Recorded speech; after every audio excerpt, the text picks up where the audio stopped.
அனைவருக்கும் வணக்கம். இன்னைக்கு இளம் தோசை எப்படி செய்கிறதுன்னு பார்க்கலாம்.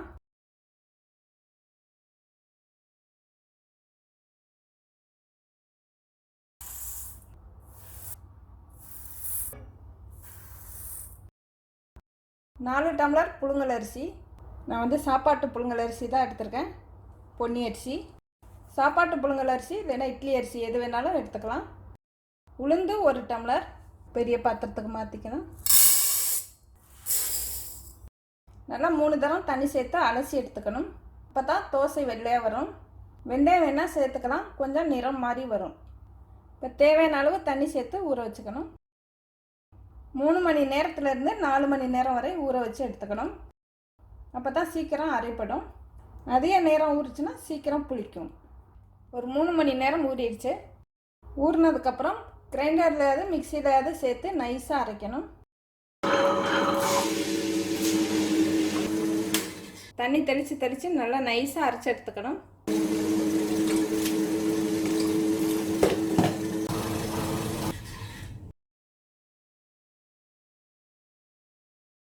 மாவு நல்லா நைஸாக அரைச்சிட்டேன். இப்போ மாவு அள்ளிடலாம். கல்லுப்பாக இருந்ததுன்னா இதில் உப்பை சேர்த்து 1 நிமிஷம் அரைச்சிட்டு அள்ளிக்கலாம். ஒரு பெரிய பாத்திரத்தில் அந்த மாவு எடுத்து வைக்கணும். புளிச்சு பொங்கி மேலே வரையில் கீழே வடியாமல் இருக்கும். கொஞ்ச நேரம் கையால் கலந்துட்டு வைக்கணும். அப்போ தான் மாவு சீக்கிரம் புளிச்சு வரும்.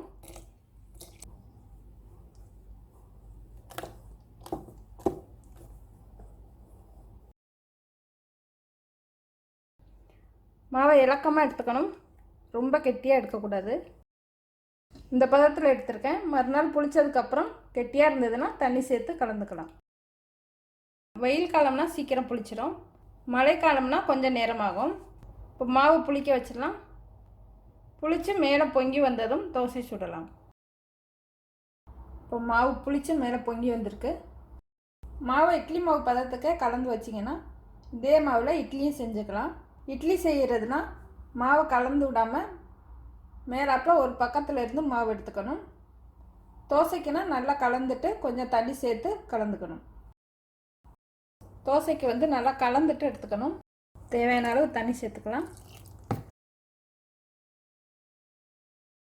இப்போ இளம் தோசை எப்படி சுடுறதுன்னு பார்க்கலாம். ஒவ்வொரு தோசையாக சுட்டு எடுக்கலாம்.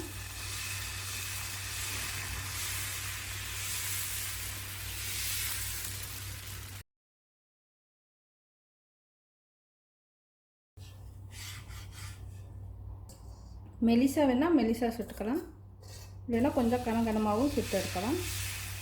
இளம் தோசை கொஞ்சம் மெலிசாக தான் இருக்கும். மெலிசா சுற்றிட்டு செவக்காமல் வேக வச்சு எடுத்துக்கணும். மூடி வச்சு மூடிடணும். தோசையை திருப்பி சேர்க்கக்கூடாது, அதனால் மூடி வச்சு மூடினீங்கன்னா சீக்கிரம் வந்துடும்.